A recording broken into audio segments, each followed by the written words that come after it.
Most of the time when we think about creating a nice looking choral score, people think about formatting, spacing, and those things are all important, but we don't really think about the actual document itself that much, right? Like printing things out on an 8.5 by 11 and giving it to a conductor. It doesn't feel like something special in a singer's hands when they have that. It kind of looks and feels like a student assignment, right? Like something that I'm printing off for a theory or a composition class. That's why it's absolutely critical, I think, for composers to be making their own octavo editions of compositions at home. It's a fairly straightforward process if you have like a basic understanding of Canva or graphic design. I use Canva for the one that we're gonna look at today, but I've also made scores like this using InDesign. So I'm here in Canva now, looking at the score layout, and basically what we have here is a legal size piece of paper that we're gonna fold and cut.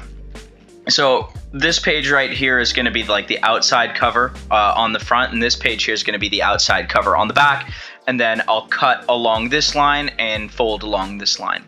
So something that's really important for this is making sure that the cut line is the same distance on like the mirroring side across each page, right? So basically we're going to print double-sided, so this will be the front cover, back cover, and then this page here, the first page of the score, will be the inside of the front cover, and this page here will be the inside of the back cover. So the next page that we're going to print, and I'm just going to zoom in here a bit so you can see it better, this is going to be the front side of the next page that we're going to print. And what we're going to have is on our right side, we're going to have our second page and our 13th page. So really we're dealing with 14 pages, so you can think of this inside back cover as being the 14th page, inside front cover as being the first page, and then basically what's going to happen is we're going to fold along this line here so that this second page, when we staple it together, will be kind of in this vicinity here when we open it up, and then that this 13th page will be in this area when we open it up, right? And the same deal is going to apply for when we go and do the back side of that page, right? We're going to always want to make sure that this line here and this line here are equidistant apart, mirroring each other, because when we flip this over onto this side, if they weren't mirroring, you'd be cutting it in the wrong spot, and you'd be cutting off the music on one side of the pages, which you really don't want for this. And then really basically what you're going to do is you're going to go back and forth like this between kind of counting down on one side and counting up on the other until you kind of meet in the middle, right? So you have it meeting in the middle here where you have 7 and 8. So this would be like the middle of our book, right? So this is our fold line, cut line, and you'd put a staple in here after you fold all of these pages together and kind of insert them into each other and staple it so it will open up. And we'll go look now at the actual printed copy. It'll make a lot more sense once we look at the actual printed copy, how this document comes together.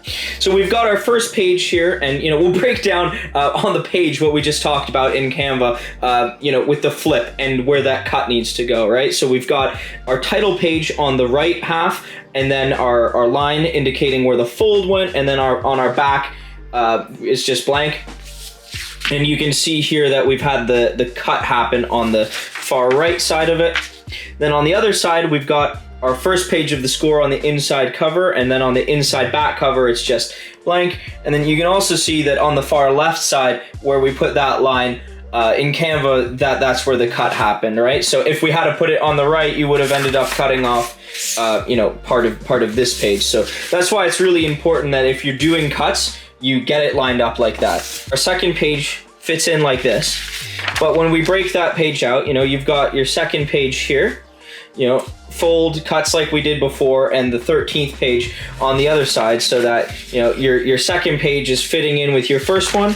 And if we think about this back cover as being a 14th page, you've got your 13th page fitting in with that. And if we open him up, you've got your third page, right? And your 12th page, right? We put that in there, and you've got your fourth page lining up with your third page, and on the other side of that, on the other side of the fourth page, you're matching up with the 11th page, which if you fold them, you've got the fourth and the third, and the 11th and the 12th. And you just keep going like that until you make it all the way into the middle. A piece of advice I have for doing this, especially for the first time, but like this can still be confusing even if you've done it a bunch of times. Like I still mess this up sometimes. Is getting a bunch of pieces of blank paper, folding them in half, and writing out your page numbers. It's a lot better to find out that you've messed something up on a mock-up like that using a bunch of 8.5 by 11s at home that you've just folded in half to see how your pages line up than if you go to a print shop, go to Staples, and discover that my pagination is all wrong and it's not lining up that way. That has happened to me before, and it is not a nice feeling. So now we'll look at the more final version of this, right? You can turn the pages, and it's really feeling like a booklet, like an octavo, in the way we would want it to, right? Like this could be something that almost feels like it was professionally printed. If I were to do this particular copy again, I would take out that black line. I don't think that I actually really needed it for the act of folding, like in the print shop itself, for like actually assembling these. It's a really helpful guide when I'm making the designs, but I could have just done that with a guideline in Canva, and to my eye it just looks a little ugly. But other than that, you've kind of got it on the back side, but it's not terrible. You could have much worse mistakes on something like this. The thing that's nice about this is it really does feel like a proper score.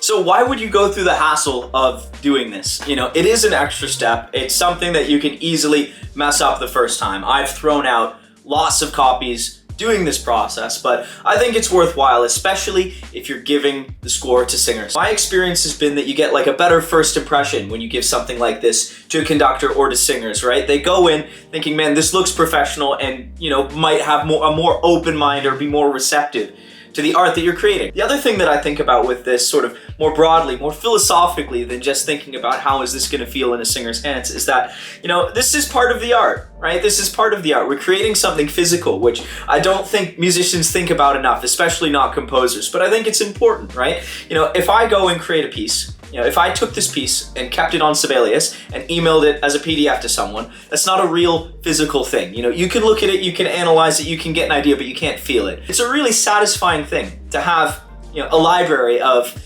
10, 20, 30 of these sorts of editions of your work, right? It's an opus, right? It's something that physically exists in the world. You can create music that is physical, that exists and lives when it's not being played, when it's not being sung. On that note, I hope you all took something away from this discussion that you can use for the music that you're creating.